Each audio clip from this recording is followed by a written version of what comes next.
Welcome to the Readerly Report. Your hosts are Gail Weisswasser and Nicole Bonilla. We hope you will enjoy our candid book conversations, recommendations, and observations on the reading life. Thanks so much for joining us. Okay, so welcome to another special edition of the Readerly Report. We are doing our March Book Madness Round 2. Gail made a list of all of the books that advanced, so we have some new pairings to discuss this week. Before we get into that, I need to ask Gail because, I very briefly looked at some of the pairings that we're going to be discussing, and I already see that we are not going to agree. So what is going to be, we need additional criteria, I feel like, to make the ultimate decision. And what is that going to be? Yeah. Should we go to Goodreads and see where the reviews are? Should that be the tiebreaker? No, because it's supposed to be us. Okay. Deciding our favorite book, so... Flip a coin? I don't know. It's going to be really hard. Because I think we should make a good faith effort to convince the other one. Okay. But then maybe we should decide one criteria. So we had 3 to start with. We had, is it engaging throughout? Is it a relevant and timely topic? And do you think it will stand the test of time? And so maybe do we decide one of those is more important than the others? And so if we're at a tie, we sort of break it down into those 3 and see if one is stronger in one of those than the others? Maybe standing the test of time. Okay. We'll see how we do. Okay. I'm already so what's our first one of these is going to be really hard. I'm not sure about the others, but one's going to be tough. I feel like 2 will be, because I feel like there's one that you will feel very strongly about, and I feel really strongly the opposite way.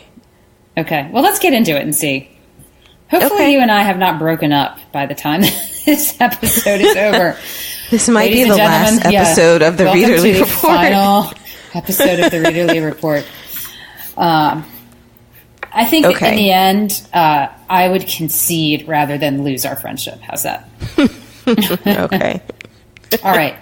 Let's start with the easy one. I think this is an easy one. Eligible versus Girl on the Train. Actually, maybe it is. See, I don't know. I thought this was going to be a deal breaker, because I feel like you're going to want to advance Eligible, and I don't think Eligible should advance. Oh, that's so interesting. Okay. And one thing I want to note is that I haven't actually thought about these matchups till now. Like, I decided I was going to come into this fresh. And I think, as is clear from this conversation, Nicole and I have not discussed this. We have not sent each other a draft with a little check mark next to the ones we think we're going to do. This is a completely fresh and organic conversation. Right. And fresh to myself, like even in my own head. So, okay, we have Girl on the Train versus Eligible. And to remind ourselves, is it engaging throughout? Is it a timely topic? And will it stand the test of time? I'm not so sure we're going to disagree on this one. Really? Oh. Yeah. Well, I guess because you love Eligible so much. And then I was just thinking, well, we have to take love out of it. I feel like Eligible dated itself with I think it would have been on track for all of those except for the last third of the book. It just veered wildly from everything it had been doing. Like, the ending was okay with the reality show or whatever. I just felt like it just veered too much into camp, and not that reality show. Like, I feel reality shows are here to stay, but I just feel like with that book and with the way they went with that, it was just, I don't know, it just got a little ridiculous to me. And I feel like Girl on the Train, the issues like alcoholism, suspicion of spouse, of your spouse, or, jealousy over an old lover. I think those things are very timely. Mysteries are very timely. I just feel like Girl on the Train in 20 years, you'll be able to read that and it'll still be recommended. It'll be a classic at that point, but. I don't disagree with anything you said. I think that, my admiration for Eligible was less about the merits on its own and more about how cleverly it mirrored the original and brought it up to current day. I agree with you that it's already feels outdated with that whole Eligible, matchmaking Bachelor-esque program at the end. Not that The Bachelor's not still on. I watched it last night. But I think you're right that there are some elements like the sisters with their CrossFit. It dates itself. I mean, it doesn't feel stale yet, but it definitely pins itself in a very particular point in time. So, again, I think like my love of that book is based truly on my love of Pride and Prejudice and not as much on my love of Eligible. And I do love Curtis Sittenfeld and I love her writing and I think it was engaging throughout, no question. But like timely and relevant and standing the test of time, I think it falters on these, whereas Girl on the Train is always going to be a suspenseful read. And yes, you're right about the issues of alcoholism and abuse are certainly timely. For me, what I think the true strength of that book was in category 1, which is engaging read, really sucks you in. And I think that will continue with criteria 3. I think that's always going to be an engaging read. And I think people, it's always going to be the point where someone will say, hey, you haven't read Girl on the Train? Oh, that's what you should take on vacation. Like, that's going to happen for a long time. So I don't have any problem advancing Girl on the Train over Eligible on this one. Well, friendship's intact. So far. Eligible it is. I mean, yeah, Girl on the Train it is. Girl on the Train it is. Yeah. And, and I think what's interesting about these conversations we're having is that you have to sort of judge the book, or the matchups, I guess, not so much like thriller versus thriller. That's kind of what we did on the first round. We did Girl on the Train versus Best Day Ever. So it was like a psychological thriller versus a psychological thriller. Now, as we get into round 2, and I suspect as we get into the later rounds, we're judging the merits of the book as it would compare to other books in its class, rather than as it compares to its partner in the matchup. Because these two books are extremely different, and they serve really different purposes. And, right. Eligible is a parody, and it's an homage, and it's part of a series of books that were modernizing Jane Austen books. It was, had a very specific purpose, and that's why she wrote it. Whereas Girl on the Train was intended to be a thriller and potentially a screenplay or the basis for an adapted screenplay. And I think it's fair to judge each of these on the merits of its own type of category. Right. All right. So Girl on the Train advances, Eligible goes home. like its protagonists at the end of the show. It goes home. Girl on the Train just got a rose. Yes, got a rose. It's going to be here next week. Okay, so the next one. This is a harder one too. Waiting for Eden versus Everything Here is Beautiful. These two books may be more similar than the last matchup, but they are also still pretty different, and certainly in their subject matter and their style. Everything Here is Beautiful is long and kind of lushly written with lots of detail, whereas Waiting for Eden is very spare. Minimalist writing, but I think equally as emotionally powerful as Everything Here is Beautiful. Both of them deal, I think, with pretty timely issues. One is about kind of assisted suicide, loyalty, and certainly the casualties of war. Whereas Everything Here is Beautiful, also about loyalty, but a lot about mental illness and, I guess, sticking by people or supporting people who you love who are afflicted with it. Right. You have an early victor on this one? For me, it would be Everything Here is Beautiful. Waiting for Eden is just, we're trying to find our best book or I don't know, it's just too dark for me. And let me try to relate that. Let me try to back that up with some of the actual criteria. It's not like I don't think it's timely. It definitely will be timely as long as people are dealing with these issues with husbands being deployed, people coming back compromised by the war, and it affecting their relationships. I always think that it's going to be timely. I don't know that is like, everything here is beautiful was engrossing to me in a way that I was curious to see what was going on. It's very relatable to immigration issues that we have here, mental health issues that we have, and people having access to resources, how it affects their relationships. I think Waiting for Eden, you could call it engrossing, but in a way, I think it's just so visceral that it's a turn off. Like, it took me a while to get through that book. Like, it's like I appreciate that book, but in terms of being engrossing and just wanting to get to the next page, I don't feel like it's that type of book. It's more like, okay, I've read this, let me think about it for a while, or I read this and it was really difficult and I need a minute. That's a very short book. It's not a book that you race through. It's funny, I've kind of flip-flopped while you were talking. So I came into this thinking I was going to come out Waiting for Eden because I was focusing on kind of the experience of reading. I didn't love Everything Here is Beautiful. As you know, I had some issues, especially with the beginning. I felt that it meandered. I felt that it wasn't as, I don't know, parts of it weren't as engrossing as I wanted it to be. And so I never feel like you can count the beginning of that because you didn't like it on audio. Right. I didn't like it on audio. That's true.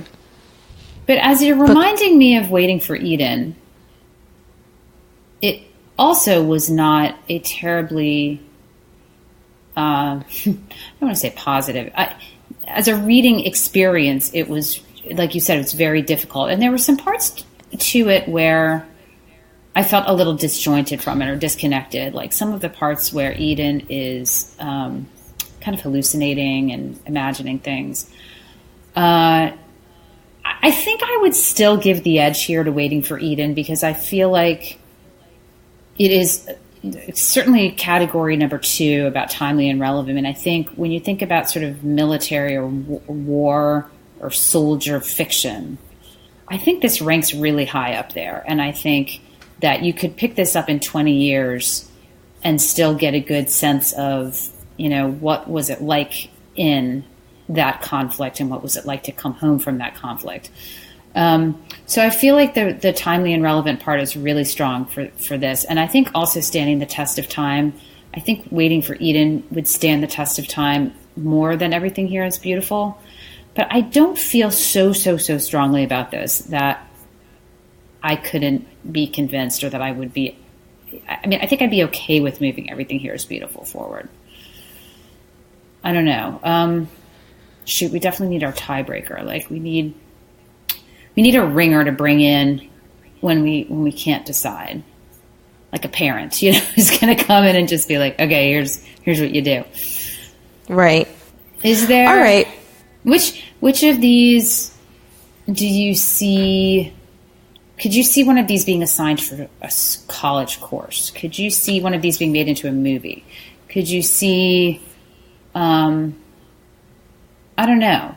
Like I'm trying to figure out what tips the scale here. I'm trying to think. Yeah, I don't know. I mean, I feel like this is a movie that doesn't get made because it's too dark. Both of them. No, Waiting for Eden. Mm-hmm. Waiting for Eden. I just, right. I just don't feel like, I just feel like this is really specific. Yeah. Like I said, there were things that took me out of the book. Like what? Deciding to tell it from the dead friend's perspective when they're sort of maybe in heaven or, I don't know, that kind of took me out of the book to make me think about that. I can understand that he wanted to have an omniscient experience, but you can have an omniscient narrator without making it like, oh, wait, so the friend is dead and he's looking, he's relating the story. The story's coming from his perspective. I had issues with not really being able to see. I felt like the wife's perspective was the most limited, and I really didn't know what was going on with her. But we got, such a good perspective of the friend and also Eden, and I wasn't sure why that was. I had some questions about it, like I said, between the dead friend narrating and it just being such a harrowing read. Mm-hmm. Do you think the length of the books here also tips the scale in favor of Everything Here is Beautiful? It's just a longer book. It's just there's more to it. Not that because I felt like Waiting for Eden was complete for what it was describing, which is basically the moments that he is aware and the fact that the wife has a decision to make, whether she is going to, I guess, allow him to compassionately release him from this existence that he's experiencing, or does she just love him too much to let him go? I just feel like the edge on this too, I just feel like the edge is accessibility, and I just feel like this is just a much more niche and an accessible novel than Everything Here is Beautiful. Right. I'm okay with that. I'm okay moving Everything Here is Beautiful forward. I'm at peace with that. Yeah. Okay. Yeah. So far, so good. So far, so good. But here's where things What's next? Get American Marriage versus Great Believers. What else do we have? You want to do that last? Yes. Okay. The fourth one. All right, we're going to skip that one. The last one is The Stars Are Fire versus Department of Speculation, which are two incredibly different books. So these are both really difficult. I was wrong that I was going to get pushback on the first two. Maybe I made my case, but I feel like these are much tougher. Okay. Why don't you start with the fourth one, and I'll listen, and then maybe we'll be more aligned than you think. Maybe we will be. So the Department of Speculation, it's a short novel. It's about this woman who is her husband there's been some infidelity in the marriage, and she's taking some time. She's like going back and reviewing their relationship. I feel like it was an engrossing read, and at the time I felt like there was a lot of like pithy little statements, things that just ring true and you want to underline, and you're just sort of like yes to a bunch of different things.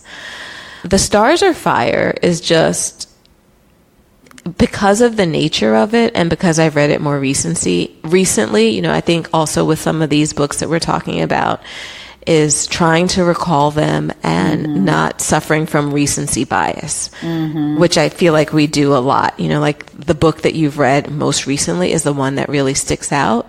Right. I just feel like because of the nature of The Stars Are Fire, because Anita Shreve was able to really nail the emotion that was going on in this, that it's something that sticks with me more. I just feel like issues with autonomy and women and independence and sort of finding the balance between being a mother and being a supportive wife and not losing yourself is something that's timely. And I feel like, even though that book was set in the 1940s, there was something that was still so moving and poignant about it. Jenny Offil's book, I feel like when you're reading it, it's just like there's these things that you agree with, but it's different because it's a much cooler kind of read. Like I feel like I read that and I could relate to things, but it was much more just sort of like, aha. It was not like super emotional, if that makes sense. Like I just feel like it's a much colder kind of book. Yeah, I think everything you just said is right. I do worry that I am biased towards The Stars Are Fire because I read Department of Speculation so long ago and I haven't read it since. So it's my memories of it are much hazier. I think you're right that it is told from a bit of a remove. It's kind of her style. It's kind of, there's a coldness to it that while it might be very familiar in some ways, some of the emotions that the main character feels, and she's not cold, like she's actually quite hurt and upset. I do think that the book is told in a style. It's kind of almost like stream of conscious in a few places. It's not this linear book. Now, The Stars Are Fire wins on one of the most engrossing reads I've ever read. It's like that. It has that category nailed. I couldn't put it down. You remember I was so upset because I was listening to it on audio and it expired and I couldn't find it. And it was like I needed my fix. I was like an addict. And it also does bring up some themes about women and independence and feeling trapped and sort of finding your way out of a bad situation. And, is the Stars Are Fire going to win this overall bracket competition? I doubt it. But I feel like it deserves in this matchup to move ahead. Wow, 3 for 3. 3 for 3. Yeah, so I'm good with that. Okay, now is the part where you and I are going to potentially break up. So we have 2 books that both Nicole and I feel really strongly about. And I suppose if I had planned this better, I would not have matched them up together so early in this competition. Because I could see this matchup that we're about to discuss. Gail is responsible for the bracket. I am responsible for it. And you know what? Newbie mistake. This is the first year we're doing this. I could see this matchup having been round 4. But you know what? That's what happens. Like these things are not always perfect in terms of, like, you look at March Madness, we're modeled this after, and you don't always end up with 1 versus 2. I think that next year we should rank the books. Yeah, seed them, right.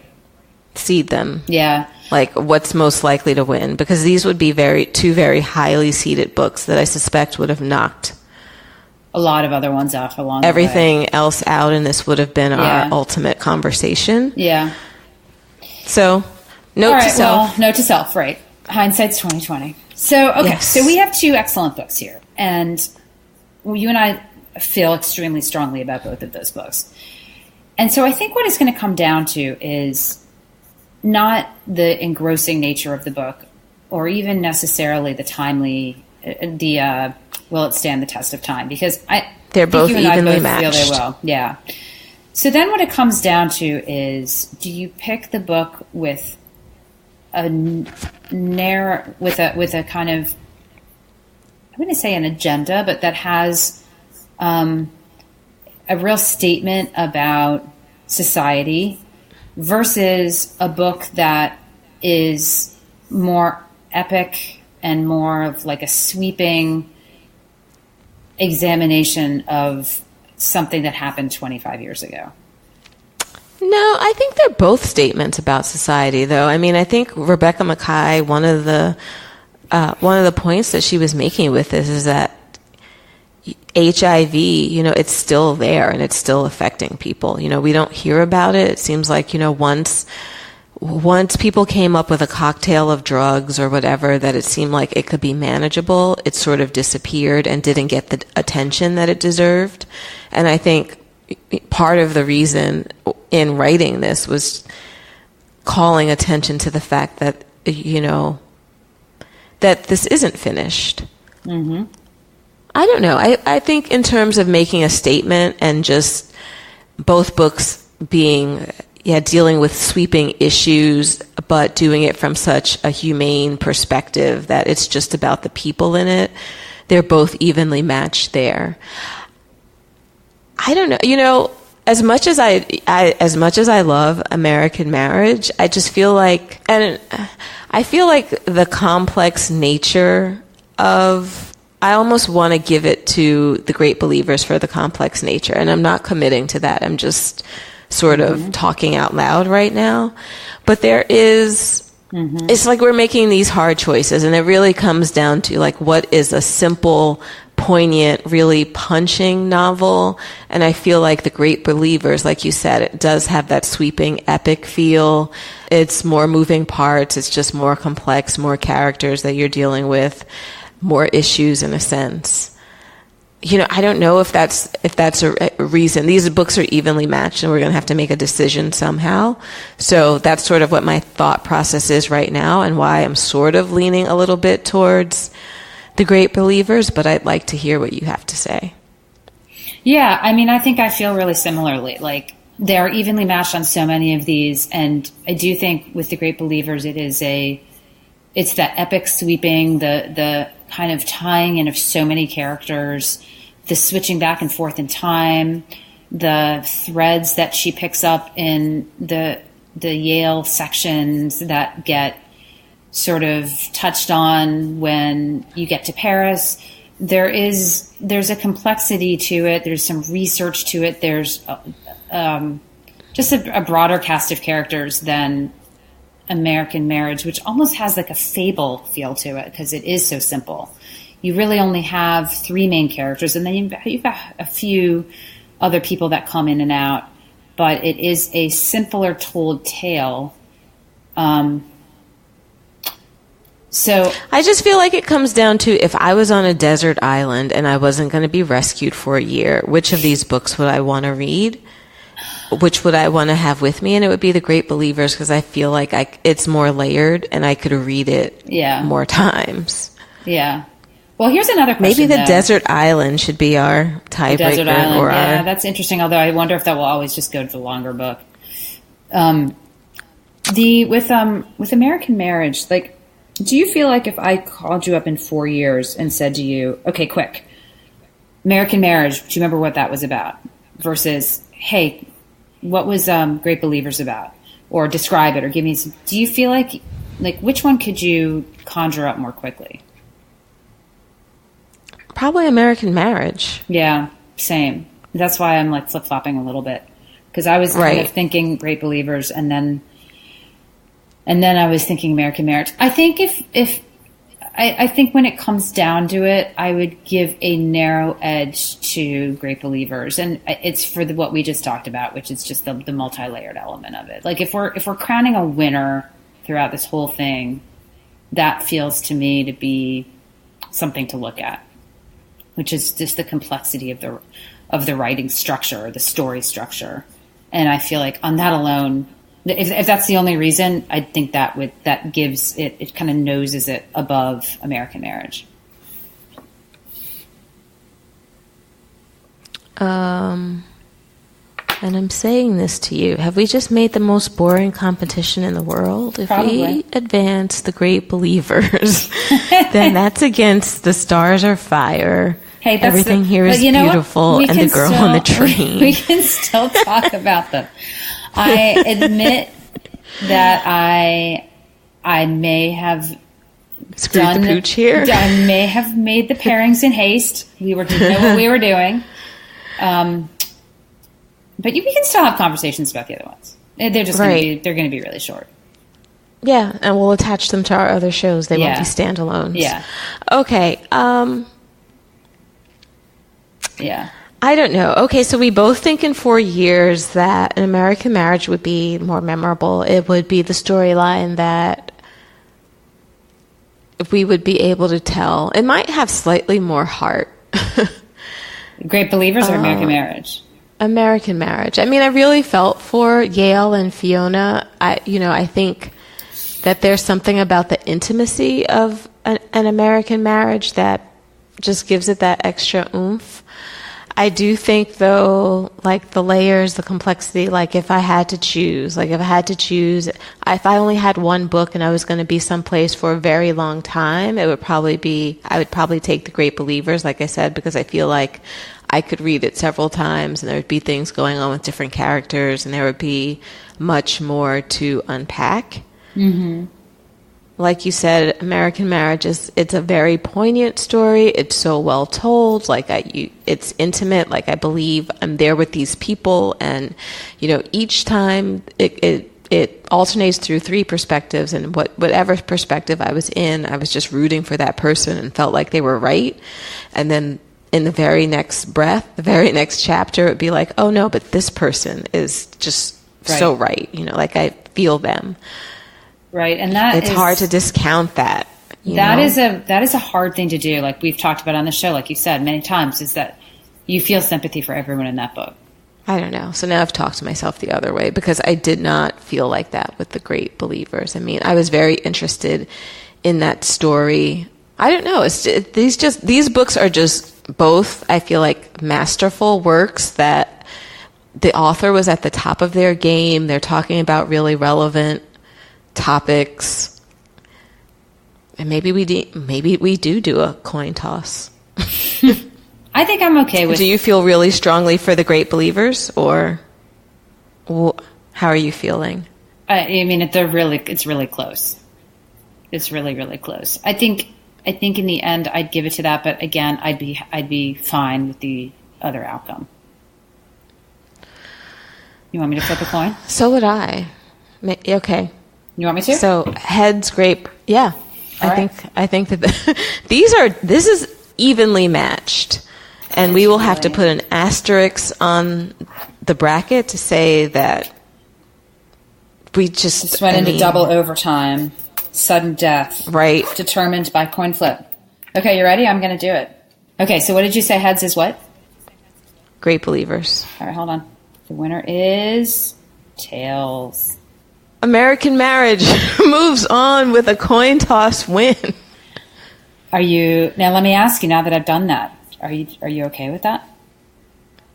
I'm okay with that because I would have been okay either way. Yeah. I mean, these are really just, they're the same. It's so funny. I love that we could have talked for the next hour just flopping back and forth. Talking each other into each side. Okay. Right, yes. All right, so here we are. Girl on the Train, Everything Here is Beautiful, American Marriage, and Stars Are Fire. 4 really different books. We will discuss them again. You may think you know how things are going to come out, and you may be right, but we're still going to discuss them. In my heart of heart, I think I thought The Great Believers was going to win. Yeah. All right.